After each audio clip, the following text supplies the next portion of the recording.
Welcome back nga katambalan, mga hot topic and issue. Pag-usapan natin, update tayo kay Barbie Fortesa na kung saan nga ay dumalo itong si Barbie sa naganap na GMA Demi and Diamonds Thanksgiving Party 2025. Mapapansin kay Barbie Fortesa na napaka-sexy ito sa suot nitong denim dress.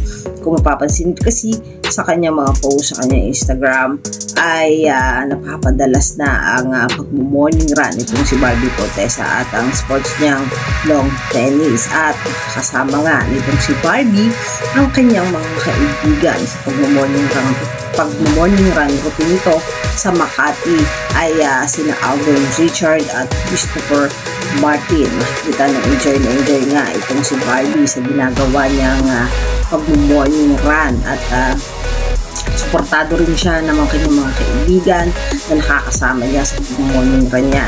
At sa pagdalungan nitong si Barbie Fortesa sa ginanap ng GMA Demi and Diamond Thanksgiving Party ay laking gulat naman ito nang lapitan siya ni Kim Jiswoo at niyakap pa nga etong si Barbie at napawaw pa nga siya nang bigla siyang lapitan nito. Marami naman ang kinilig na sa lumabas ng mga post social media sa paglapit nga ni Kim Jisoo sa kanya. At bukod nga doon sa naganap nga na party ay isa si Barbie Fortesa sa binigyan ng award ng Kapuso ng GMA bilang Kapuso Heartthrob na kalimitan nga ay ibinibigay ito sa mga lalaki, ngunit si Barbie nga ay isa sa binigyan ng award sa party na Kapuso Heartthrob. Mapapansin naman talaga kay Barbie na ibang-iba na ang Barbie Fortesa noon, at talagang nahihiligan na ngayon ni Barbie